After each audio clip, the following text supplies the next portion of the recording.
Mga kapuso, ang bakasyon ng mga estudyante, panahon din para sa ilang batang lalaki at mga binatilyo na magpatuli. May moderno ng paraan ng pagtutuli, pero merong pa ding tradisyonal na paraan. At may babala po ang mga doktor tungkol dyan.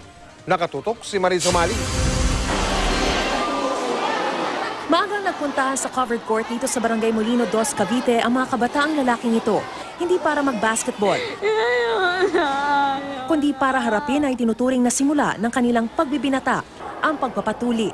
Kahit kabado, dama pa rin sa mga bata ang saya at sabik. Sari-sari ang kanilang dahilan sa pagpapatuli. Hindi po nila ako asarin. Para po tumangkad ako. Para di daw para hindi daw po magkasakit at saka maging malinis. Agaw pansin naman sa grupo ang 14 anyos na si Marty Angelo Natal o Jella.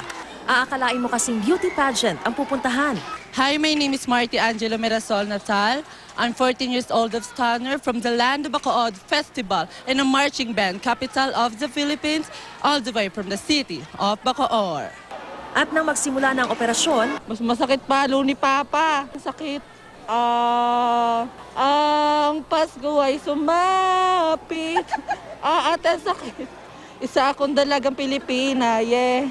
Pangarap ko. Ate, okay na ba? Ate, may galit ka sa akin, ha? at pagtapos matuli, Darna! Parang walang anesthesia yung akin, ha? Parang bala ko ligawan yung isang nurse. karamihan sa mga binatilyo chill lang din habang tinutuli. Pero may mangilan-ngilan ding naiyak sa sakit. Para sa karamihan, ang simula ng bakasyon ay hudyat din ng panahon ng pagpapatuli. Kaya tinanong namin ang ilang eksperto, kailangan ba talagang magpatuli? There is no medical indication talaga to undergo circumcision. Of course, sa atin kasi by culture and tradition, plus minsan sa religion din.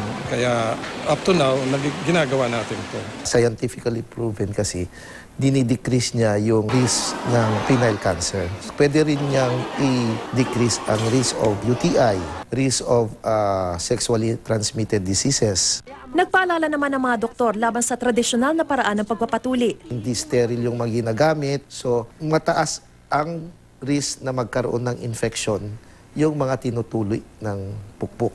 Pangalawa, yung pukpok hindi tinatahi. So there is a greater risk to develop bleeding. Marami ring mga maling akala sa pagpapatuli ang dapat maitama ayon sa mga doktor. Yung bubugahan ng bayabas, we don't recommend that kasi unang-una yung laway mo may bakterya na yan. Pangalawa, yung dahon ng bayabas, hindi naman sterile yan. No? Bawal maligo. That's a misconception. Abiso ng mga doktor, dapat linisan ng tubig at antiseptic ang sugat. Maigi rin daw maglakad-lakad habang nagpapagaling.